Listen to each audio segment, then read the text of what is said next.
I think that the Supreme Court of the United States today is the most conservative Supreme Court we've seen in 30 years.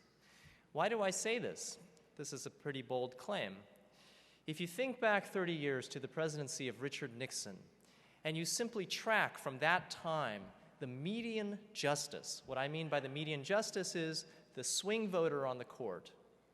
It has been a steady progression of swing voters from Potter Stewart to Lewis Powell to Sandra Day O'Connor to now Anthony Kennedy, each one of which was more conservative than his or her predecessor. That is the best metric I can give you for why it is that today we have the most conservative Supreme Court of the United States in the past 30 years.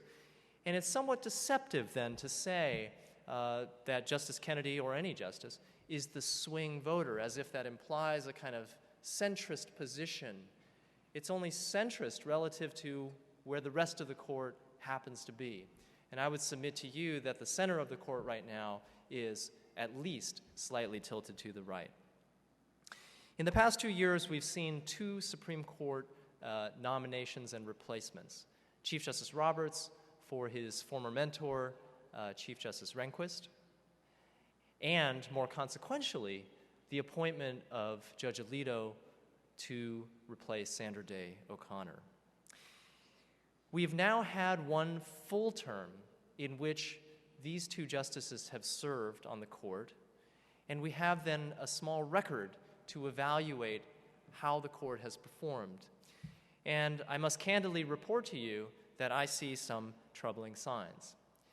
And the key shift that occurred has to do with the replacement of the former median justice, Sandra Day O'Connor, with a rather far-right replacement, Samuel Alito. Let me give you a few examples of how this shift manifested itself.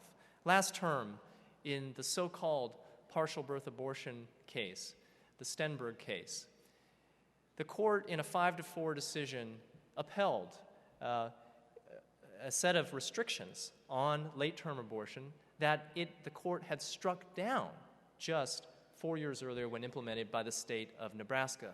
The decisive vote 4 years ago was Sandra Day O'Connor, and the change in vote was Samuel Alito just this past term.